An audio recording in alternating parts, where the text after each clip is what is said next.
C'est étrange cette idée de liberté d'expression, non? Enfin, c'est tout à fait très bien, mais qu'est-ce qu'on peut en dire? Est-ce qu'on laisserait déjà le dernier mot au pire? Comment, là, décider de ce qui peut se dire et de quoi censurer? Comment trancher d'avance sur des nouveaux possibles pas même encore fait voix, en assurant qu'on puisse tous parler à la fois? C'est un concept creux, qui nous vient d'Amérique. Quand on parle des jeux, souvent j'explique la différence entre un jeu vidéo et un sport, c'est quand dans le jeu vidéo on construit un monde à partir de rien, en invitant les possibles, en inventant les liens qui construisent l'univers, de ce qu'on peut y vivre, de ce qu'on peut y faire, et dans ce grand bazar, rien n'existe vraiment qui existe au hasard. On prend les paramètres, ni trop tôt ni trop tard, rien n'est plus possible pour notre bel avatar, sauf ce qu'on a prévu, créé, voulu. Un sport c'est l'inverse. Tout est possible pour nous les humains. On pourrait sortir des lignes, utiliser une voiture au basket, alors on fait des lois qui nous tiennent les mains. Non, tu touches pas la balle de tes doigts au foot et à la boxe, pas de meurtre dans la joute. Le jeu vidéo autorise des choses, le sport en interdit. L'un fait tout ce que t'oses, dans l'autre pas de tricherie. Le jeu vidéo c'est du droit positif. On fait la liste des choses autorisées, et le sport c'est du droit négatif. Trop de choses sont possibles, il faut les diminuer. Aux États-Unis, le droit de tout dire est un droit positif inscrit dans leur constitution. En France, on a le droit, par essence, de dire n'importe quoi du moment que la loi ne nous l'interdit pas. C'est un droit négatif. Le droit positif est bien meilleur quand on peut prévoir toutes les possibilités.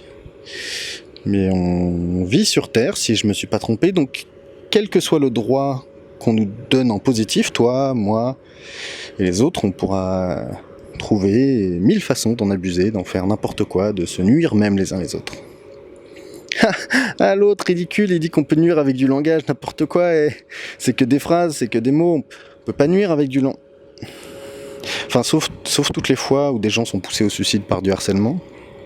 Et toutes les fois où on se fait manipuler par un dictateur qui te dictateur, par les médias, dans les médias, ou par des gourous girons, par le courroux des cons. Ah mais attends, c'est vrai ça, on peut mentir et être parjure, on peut rabaisser, brutaliser, faire du mal et des mots avec un journal et des mots, alors comme tous les droits, le droit de circuler, hein, on peut pas entrer n'importe où, le droit de commercer, on peut pas vendre des médicaments périmés, le droit de conduire, on peut pas dépasser les limites de vitesse, on doit limiter le droit de parler. Et comme toutes les limites, on entend déjà les cris et les pleurs, mais c'est le début de la dictature, c'est la pente glissante, si on limite la vitesse sur les routes, demain, ça se trouve, on nous interdira de prendre notre voiture, mais non. Non, si on fait des lois sur la circulation de la parole, c'est pour que ça soit pas la loi de la jungle. C'est même la base de la civilisation, de créer des contrats d'action, par exemple, interdits de se taper les uns sur les autres pour éviter la loi du plus fort. Et ben là, c'est tout autant notre objectif, d'éviter la loi de celui qui gueule le plus fort. Ou qui a le plus gros porte-monnaie et possède le plus de médias. Ou qui sait le mieux manipuler les autres. Alors,